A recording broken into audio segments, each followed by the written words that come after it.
Okay, let's take a quick look at the application of the product life cycle to different kinds of promotional activities.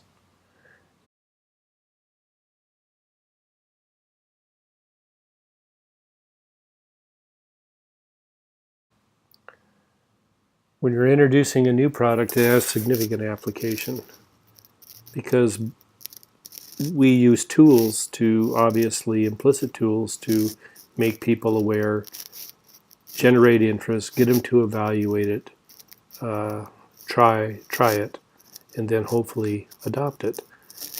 Now, the simulation is a fairly simplistic application or response to this process, but I think it does a good job nonetheless of making you evaluate the various stages and different things that you might consider at each stage in your promotional strategies or processes. And again, I think Apple as a company is very, very good at this. I think I mentioned that in the last video. So think about that. Now, there are several videos that are nested in this PowerPoint presentation. I hope they're active. If they're not, I can send them out separately in an email. But right now it's demonstrating to me that this first one, at least, which is the globe, has a hyperlink to a video, so you might give that a try. I don't know how you do it. You put it on, perhaps you put it on pause and then click on it, or you click on it and it automatically pauses. I don't know, but give it a try. But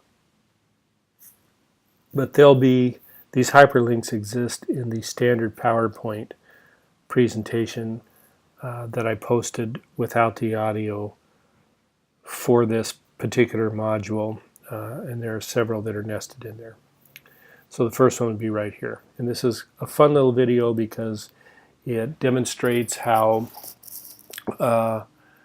suggestion, different stimuli, even when those stimuli are subtle, different images, colors, shapes, all kinds of things can be used subliminally to affect our decision-making process without our really being aware of it. It's a fun video. The guy that's in it, the actor, is starred in a lot of different movies like Shaun of the Dead, and I think he's also Scotty in the Star Trek movie. So it's fun. It's a fun one to watch.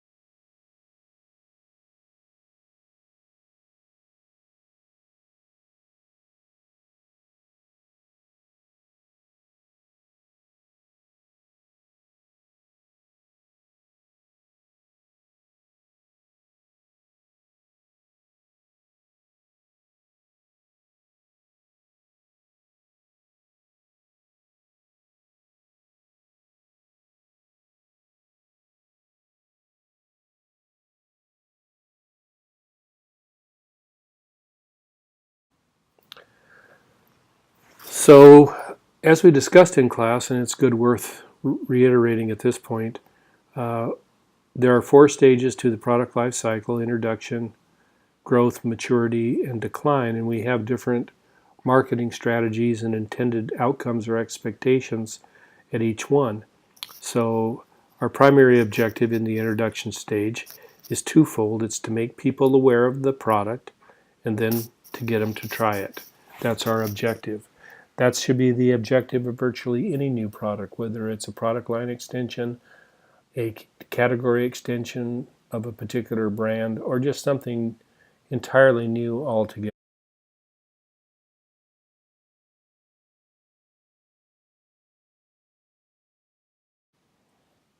So this is an example of an ad that was used for a electric toothbrush when they were first introduced. And again, its primary function is to provide knowledge and basic information around this new product.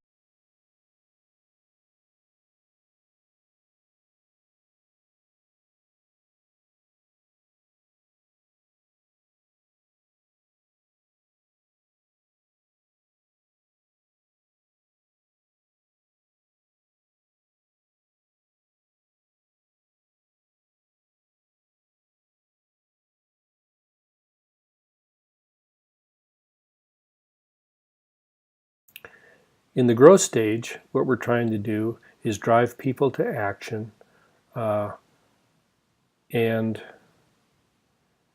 get people to retry it. And we can use things like price penetration, coupons, and different messaging to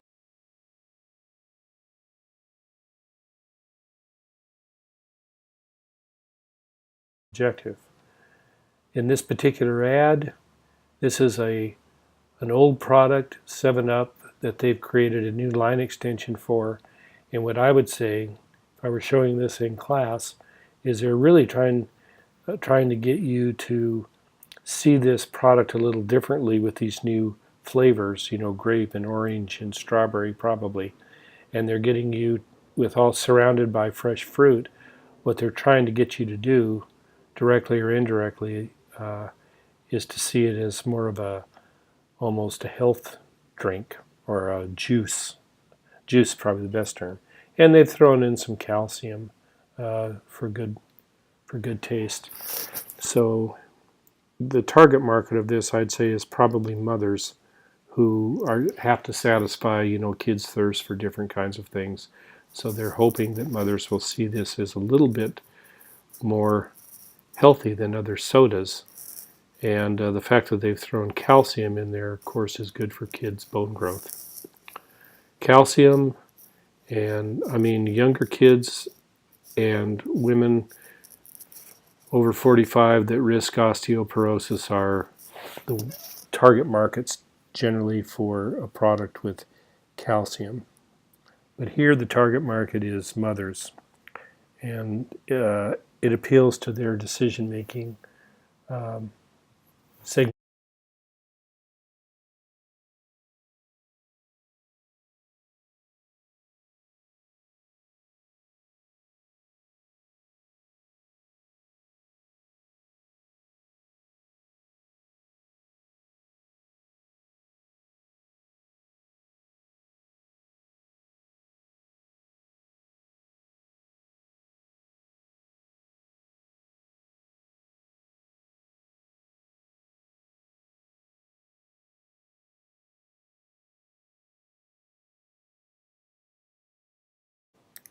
When it gets to the mature stage, typically a lot of the competitors have gone by the wayside. This is true for airlines, it's true for cell phone dealers, and you can tell by watching commercials whether or not a product has hit that particular stage, because they start comparing themselves to one another when there are few competitors. So that is a standard red flag message in a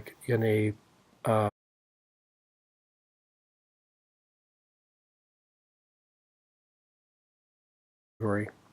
So there should be a video behind the Skidoo, and it's just exactly what I said it is, very comparative. And the ad here, Gorilla Glue, it's very tagline, the toughest glue on the planet, compares it to other competing products.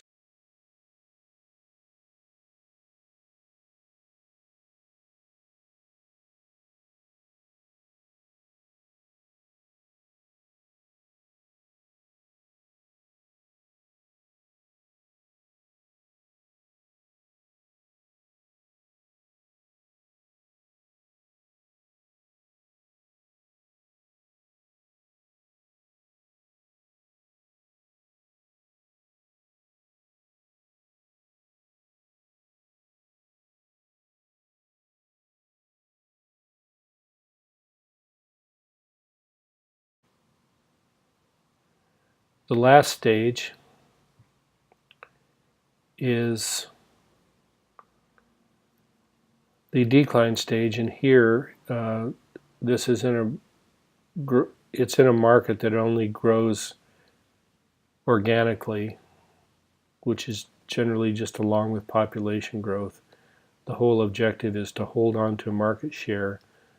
Generally, at that point, it's a cash cow, and your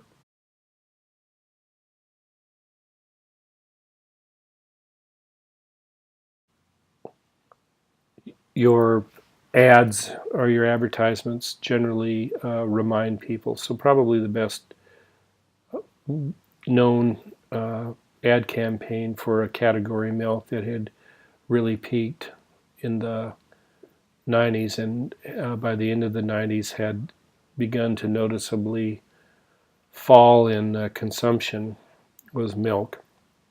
And so they came out with an ad campaign that's been successful pretty much ever since, and they run it again off and on so they don't burn you out on it. But it's a reminding campaign of got.